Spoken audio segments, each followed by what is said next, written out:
Well, hello folks, this is Friday afternoon. I think it's a little after 5, maybe 5:30. Well, they said it couldn't be done, but here it is about 99 or about 95% completed. All of the screening is now in, with the exception obviously of the door and that one triangle spot at the very top, which is a real simple thing to do. But anyhow, it went very well. It's extremely tight. I devised kind of a way to pull the screen as tight as I possibly could by hand, and it really worked. A lot of times they'll use all sorts of levers and leverages and extra boards that they attach the end of a screen to and then pull it down. Didn't need to do that. I just found a nice little method where you just tack it up on both top left and top right sides, and then you start from the left and you just pull as tight as you can, left to right. Staple goes every 4 inches, and then you go to the bottom.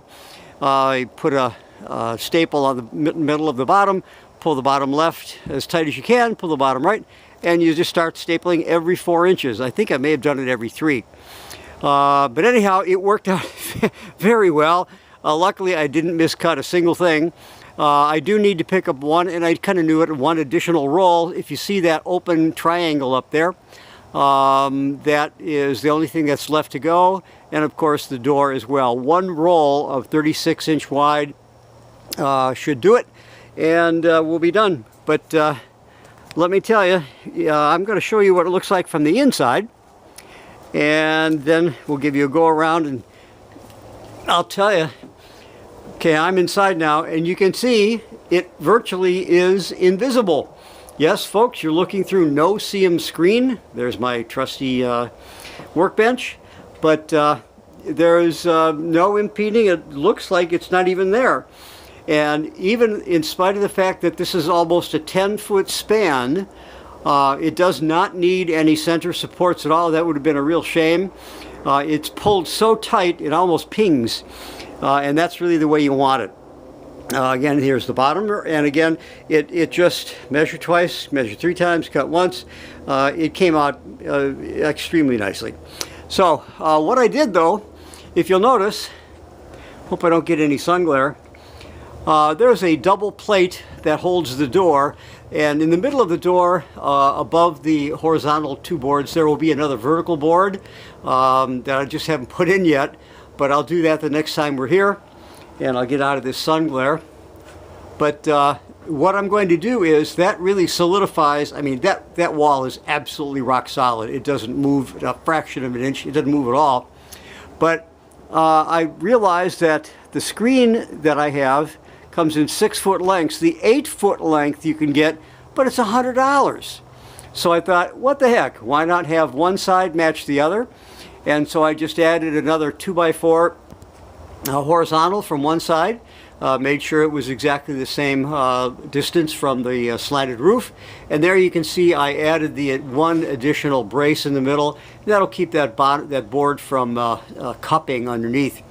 And then from there to the lower railing, I was able to actually use a 6-foot length of screen, and it gave me 2 inches on either side. It was absolutely perfect. In fact, I didn't even have to cut the thing. I just laid it up there, stapled it in, pulled it taut, and I think I might have cut an 1.5 inches off. Bottom line is, it came out far better than I really expected. It's essentially bug-proof at this point. Well, not quite, but I've got to put screen enclosures and those cavities up there, which is no big deal. That'll be a lot of fun. And I've got also to do the same on the back, so we have ventilation, but we don't have any bugs coming through. But that should be an easy job. So the bottom line is, I haven't been bothered by any bugs at all today and all yesterday. I think one mosquito buzzed my ear, but that was been about it. Pond has been a little bit active, no gators of course, but from the view here, it really is just beautiful. We'll clean all this up. Karen can now plant her plants in the curved stone bordered archway in front, which should be nice. And it's all ready. I'm surprised more stuff hasn't started growing inside the perimeter there, but a couple of things have started, but that's a good thing. It says that there's not a lot of weed seeds in there. Bottom line is that we're pretty much done. I'm going to take you outside again now. And again, let me just give you, for instance, this door is 34 inches wide, and the doorway is 34 inches wide. A door that'll go in there will be 33.5 inches, so we've got a gap for the hinges and all that good stuff.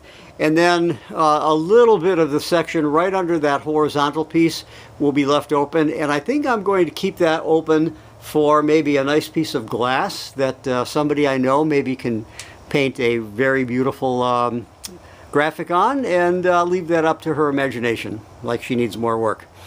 So let me go outside and I'll show you how I, whoops, down we go. And you can see all of the staples that we used.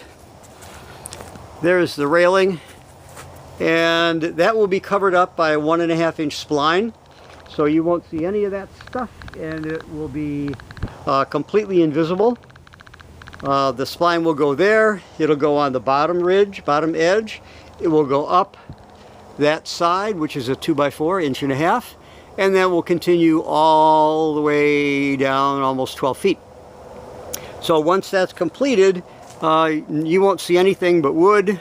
I made sure that all the staples were obviously in the middle of that 1.5 inches, but it's going to get covered by 1.5 inches. I'm going to not take the trim that you can get at Home Depot. I'm going to take a 2x4, which is 1.5 inches wide, and I'm going to slice 1/4 inch pieces off of it, and that will give me one solid piece. I'll bevel the top edge to drain the rain, and it'll cost like next to nothing. Those trim pieces run $6 to $8 a piece for a 10-foot. Well, you know, by the time you put all the trim on here, it'll be another 60 bucks, if not more. And yet for about 10 bucks or 12 bucks, I can just use a 2x4, take it, put it on the table saw, and make my own. Bottom line is, it came out really sweet. I'll give you for instance, back here, and you can see that one huge expanse of screen, and again, it is extremely tight. I was surprised at how tight I was able to get it. This is no seam screen, which is a 20 by 20 mesh. So you have within 1 inch, you have 20 strands one way and 20 strands the other way, and nothing can get through that. Yet it's very high visibility, and I got it at Home Depot, or yeah, Home Depot had it. I need one more 36 wide by 25 feet long, and that should cover everything. But it's all ready to go, and I'll take some pictures. So we're almost done, and now we can start cleaning this place up and making it pretty. I'll take pictures. Bye.